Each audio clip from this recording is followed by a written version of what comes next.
Hey there, YouTube. This is the Duke back again. This is my Mass Effect 3 review.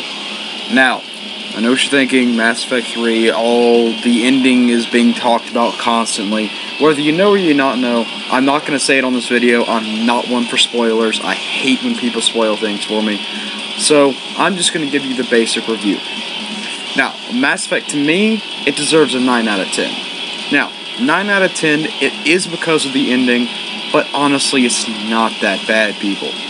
The entire point everyone's complaining about the ending is because it wasn't living up to the standards of the actual game itself. When you look at Mass Effect 3, in the gameplay, and the story and everything, it is flawless. The gameplay itself is absolutely incredible. It is the best, and I am talking about the best third-person game you can ever play. It fits like a glove. There's so much customability. You know, your teammates, you just have complete control, and it's just really entertaining. The graphics are always phenomenal. BioWare always has a good thing with that. You know, a little choppy, you know, with the whole immovable chest thing. But, you know, whatever. It's still a great game. It's got good graphics. Interactions between things were really improved with Mass Effect 3, better than any of the other games, just as the gameplay and graphics.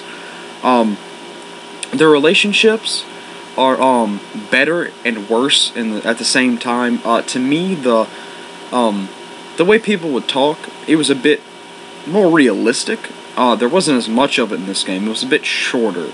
That's one thing I didn't quite care for. The game is kind of short. But, I mean, I could be playing on an easier level. I'm not entirely sure. Maybe I didn't do all the options. There's honestly no telling. But there wasn't as much of relationships you could bond with people, but it was much more realistic and entertaining to me. So, it was easier to really play overall, because in Mass Effect 2 and Mass Effect 1, the relationships kind of seemed too computer-based, and you couldn't really get an emotion for some of the characters. And one of my favorite characters, Jack, seemed too much of a cold-hearted bitch, you know, which she is, don't get me wrong, but she seemed like she couldn't change in the second one. While in the third one, she actually turned into the character I thought she was going to be. That was a great improvement. They improved just about everyone, really. When you think of Grunt, he turned from a ruthless killer into a trained ruthless killer. Of course, in the better way. And such did all the characters, which is a major improvement. Also, I was a little disappointed in the relationships that you could have with certain characters. I probably just missed my opportunity. Maybe I'd contacted Tali too late, because I wanted to hook up with Tali in my game. I wasn't able to, and through all the saves and things that I've done on my Mass Effect character, all the imports, my character had to die a virgin. Which I hate, but, you know, whatever. It's what happens. I'm gonna play it again. There's no doubt in that. You know, that's a little disappointment, you know, with that and the size of the game in general. It was just a little shorter than usual. It equals out to roughly 35 hours of game time, depending on how you play.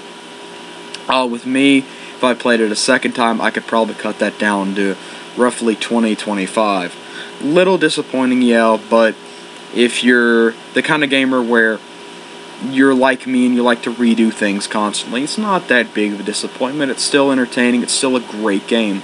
That's why I would give it a 9. You know, like I said, the ending, it's not perfect, but it's better than most, to be honest. You really can't expect perfection in any game.